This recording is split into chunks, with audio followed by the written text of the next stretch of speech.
ఏపీలో అధికార ప్రక్షాళన ప్రారంభమైంది. ముఖ్యమంత్రి చంద్రబాబు తన టీంను సిద్ధం చేసుకుంటున్నారు. ఇప్పటికే ముఖ్య విభాగాల బాధ్యతల్లో ఎవరికి ఏ శాఖ అప్పగించాలి అనే అంశంపైన ఒక స్పష్టతకు వచ్చారు.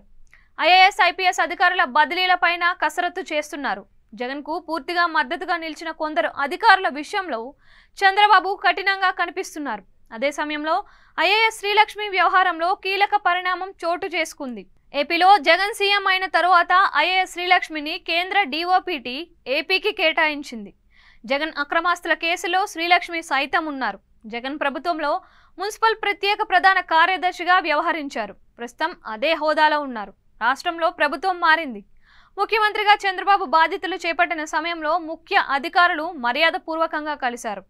ఆ సమయంలో చంద్రబాబుకు శ్రీలక్ష్మి బొకేతో శుభాకాంక్షలు చెప్పేందుకు ప్రయత్నించగా ఆయన తిరస్కరించారు. ఆ వీడియో వైరల్ అయింది. అదేవిధంగా జగన్ హయాంలో నిఘా చీఫ్ గా పనిచేసిన పిఎస్ఆర్ ఆంజనేయులను కలవటానికి చంద్రబాబు ఇష్టపడలేదు. ఆ ఇద్దరితో పాటుగా మరో ముగ్గురు సీనియర్ ఐఏఎస్ అధికారుల నిబంధనలకు విరుద్ధంగా జగన్ కు సహకరించారనేది టీడీపీ నేతల అభియోగం.